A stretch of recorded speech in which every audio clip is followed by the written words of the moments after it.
World War II was famous for some of the deadliest weapons ever created. Still, one German weapon stands out in particular. Known as the Flak 18, this anti-aircraft cannon left a trail of dominance over Allied Spitfires and Mustangs. The gun was so effective that the Allied forces dreaded its presence on the battlefield. How did the Germans create such a deadly weapon? And how did it alter the course of the war? Originally designed as an anti-aircraft cannon, the Flak 18 evolved into the Flak 36 and the infamous Flak 88. The cannon's 17-pound shells propelled at over 900 meters per second while hurling a lethal storm of shrapnel over 200 yards in every direction. This terrifying evolution transformed the Flak 88 from a purely anti-aircraft weapon into a multi-role defense weapon, extending its reach from the skies to ground targets. Its staggering range allowed it to devastate Allied tanks like the Sherman and T-34 while crushing fortifications from an incredible distance of 1.5 miles away. The Flak 88's long, imposing barrel became a common sight on the battlefield, stretching from the deserts of North Africa to the frozen fronts of Russia. The advent of aircraft in warfare can be traced back to the Italian occupation of Libya in 1911, when these machines were first employed for military purposes, albeit initially in reconnaissance roles. However, the cunning Italians soon realized the potential for primitive bombing raids from the air. During the crucible of World War I, all major European armies embraced the use of aircraft by the hundreds, employing them to aid ground operations in various capacities. From intelligence gathering and dogfights to devastating bombing raids, aircraft rapidly evolved to become larger, faster, and more devastating in their ability to wreak havoc upon enemy troops. In response, armies retaliated by developing ground-based anti-aircraft ordnance, employing everything from mounted machine guns to standard artillery pieces on improvised mounts, in a desperate attempt to strike these new aerial threats from below. Despite the Flak 18's effectiveness during World War I, the defeated Germans were forbidden from producing heavy artillery under the stringent terms of the Treaty of Versailles. However, the resourceful Prussians found a hidden way to continue developing their dedicated anti-aircraft artillery piece through Krupp engineers in Sweden. In this strategic arrangement, the Swedish received advanced research and production facilities from Germany in exchange for allowing the Krupp engineers to experiment with new anti-aircraft gun designs secretly. It was within the Swedish Bofors factory in the late 1920s that this crucible of innovation took shape, giving birth to the legendary Flak 88 artillery gun. By the late 1920s, the German Reichswehr faced an increasingly pressing need for a dedicated anti-aircraft defense system that could outperform their limited reliance on the 7.92mm machine guns. In September 1928, Krupp received a critical order to construct a powerful anti-aircraft gun capable of firing a 22-pound round at a blistering muzzle velocity of around 850 meters per second. The specifications were rigorous: a gun that could rotate 360 degrees horizontally and elevate from -3 to 85 degrees vertically, mounted on a cross-shaped base with 4 outriggers. Mounted on a 4-wheeled bogie, these guns would need to be towed at speeds up to 30 kilometers per hour. Later modifications demanded a firing rate of 15 to 20 rounds per minute and the ability to fire high explosive rounds with delay fuses.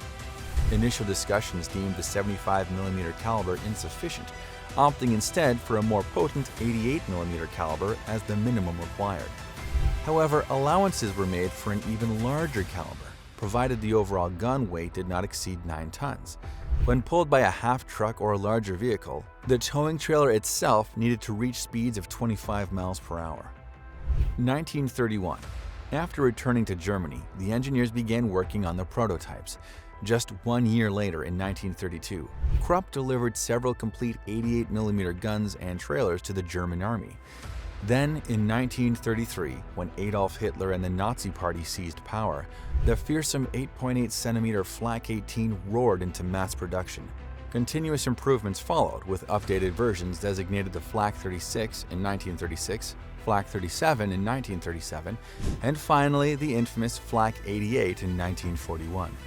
With Germany rearming itself, over 2,000 Flak 18 units were produced and immediately shipped for combat testing, with the German Condor Legion fighting in the Spanish Civil War. The results from the combat testing in Spain were unquestionable. The Flak 18, now upgraded and redesignated as the Flak 36, proved to be a highly accurate and tremendously versatile weapon system. This paved the way for the Flak 88 to become the pinnacle of German air defense capabilities. The Flak 88's robust 20.7-pound high-explosive shell could tear apart aircraft flying at altitudes up to an astonishing 8,000 meters. These shells, equipped with delay fuses of up to 30 seconds, delivered a substantial explosive payload upon impact, making the Flak 88 highly effective against both air and ground targets alike. If you're enjoying the video so far, make sure to leave a like and subscribe for more awesome military content. Equipped with broad traverse and elevation ranges, the Flak 88 could rapidly track and engage enemy aircraft across the sky, adapting to various angles of aerial attack. Furthermore, its precision was enhanced by an effective optical targeting system, the advanced Zeiss Zweifelnord 20 sights. Mounted on a mobile carriage, the Flak 36/88 was designed for efficient transportability, granting it remarkable versatility that allowed its 10-man crew to bring its firepower to bear in almost any combat situation. An imposing beast, the Flak 88 weighed over 15,400 pounds, measured 5.8 meters in length, 2.3 meters in width, and stood 2.1 meters tall. Yet despite its immense size, the well-trained Flak crews could have it prepared for action within its maximum 3,000-meter range in a remarkably short time.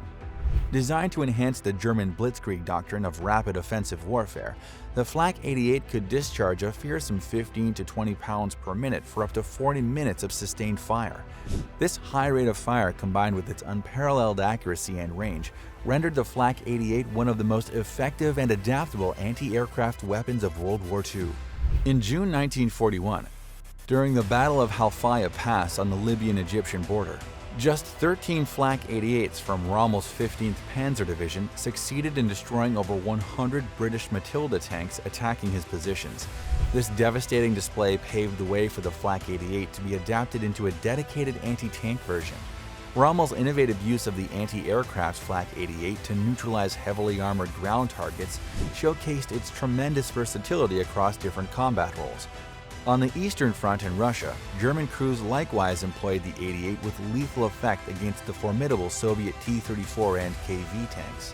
So successful was the Flak 88 in the anti-tank role that Germany took the next logical step, adapting and integrating the proven 88mm cannon onto their own arsenal of armored vehicles such as the Elephant Jagdpanther and the fearsome King Tiger tank. This materialized in the form of 8.8cm PaK-43 anti-tank gun and the 8.8cm KWK-43 main armament of the King Tiger, making it the most devastatingly powerful tank-mounted weapon fielded by the German forces. The versatile 88mm cannon utilized three primary types of ammunition, each designed for specific roles. The high-explosive shells equipped with spring-wound or inertia-operated time fuses were the standard rounds employed against air targets. However, these high-explosive shells, capable of being set with delay fuses for up to 30 seconds, proved equally effective against ground forces and fortifications. The Flak 88 was supplied with specialized armor-piercing shells for the anti-tank role. These AP rounds incorporated a small base fuse bursting charge and a tracer element to assist in tracking and accuracy. Initially, they utilized armor-piercing composite rigid projectiles with a dense tungsten core to defeat the thick armor of Allied tanks. However, as the war progressed, Germany's supply of strategically vital tungsten ore was cut off due to Allied economic sanctions and control of shipping lanes. Undeterred, the ingenious engineers at Krupp developed an extended barrel version of the 88mm gun that could penetrate Allied tank armor without requiring the new scarce tungsten cores. It is the ultimate evolved form across the multiple variants. The legendary 88mm Flak could launch its 20-pound shells at the tremendous muzzle velocity of over 840 meters per second. This granted the Flak 88 an effective anti-aircraft ceiling of 32,500 feet in altitude. While formidable, the Flak 88 was not entirely unrivaled in the skies. The British QF 3.7-inch AA gun fired a heavier 29-pound shell at 790 meters a second, reaching 34,800 feet. The American 90mm M1 and Italian 90-53 cannons performed similarly, engaging targets beyond 32,800 feet. These Allied guns gained an edge with proximity fuses, but were bulkier, less mobile, and required modifications for effective ground fire roles. Without a doubt, the Flak 88 is one of the deadliest weapons created in the World War II era. If you enjoyed the video, subscribe to this channel, hit that like button, and turn on the notification bell to get notified anytime we post amazing videos like this.